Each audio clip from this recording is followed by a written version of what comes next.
राष्ट्र विरोधी नारे लगाने वालों को भारत के राष्ट्रीय सुरक्षा सलाहकार अजीत डोवल ने जबरदस्त पंच लगाए। पुणे में एक कार्यक्रम में बोलते हुए एनएसए अजीत डोवल ने कहा कि देश विरोधी बातें करने वाले देश के लिए कुछ करते नहीं हैं, सिर्फ बातें करना जानते हैं। ऐसे लोगों के खिलाफ पूरे समाज को सामने आना चाहिए।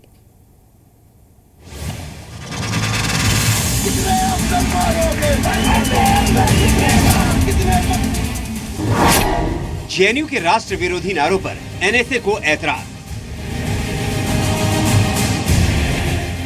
भारत के राष्ट्रीय सुरक्षा सलाहकार अजीत डोवल ने दिल्ली के जवाहरलाल नेहरू विश्वविद्यालय में भारत तेरे टुकड़े होंगे जैसे नारों पर सख्त ऐतराज जताया है।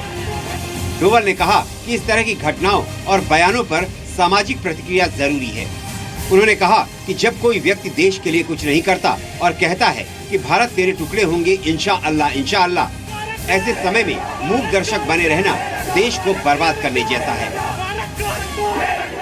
So it is important that we generate a national will.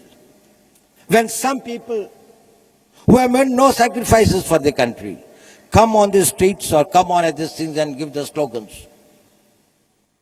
talking about fragmentation of India, Bharat tere tukde honge inshallah inshallah. It is not what they said is important. It is how the rest of the society responds to that is important.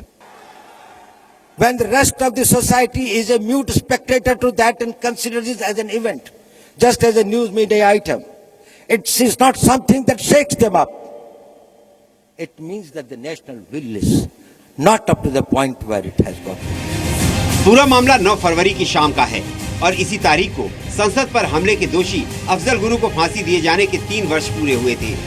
Left विचारधारा के छात्रों के समूह ने इस अवसर पर Sabarmati hostel के सामने शाम के 5 बजे संसद अटैक के दोषी अफजल गुरु और जम्मू कश्मीर लिबरेशन फ्रंट के को-फाउंडर मकबूल भट्ट की याद में एक कार्यक्रम का आयोजन किया था।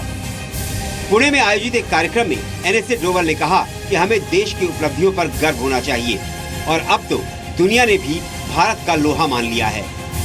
We have passed from there to a time when the George Bush and Obama feel that India is the most vibrant modern democracy and a force for stability and peace. George Bush invited India to be members of the G20 and accepted it as to the nuclear club despite the fact that we were not or we refused to sign the non-proliferation treaty. India was made an exception.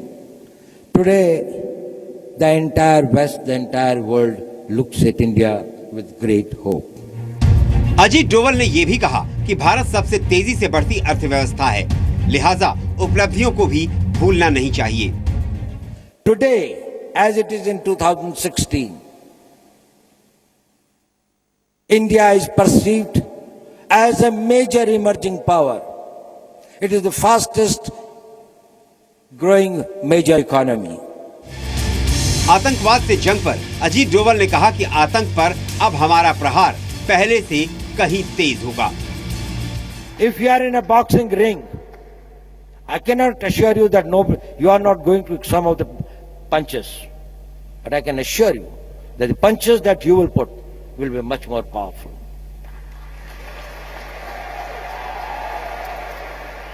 But it cannot be a zero-level game. If there's a fight, if there's a fight, the blood has to come.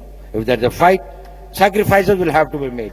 And we are capable of making big sacrifices.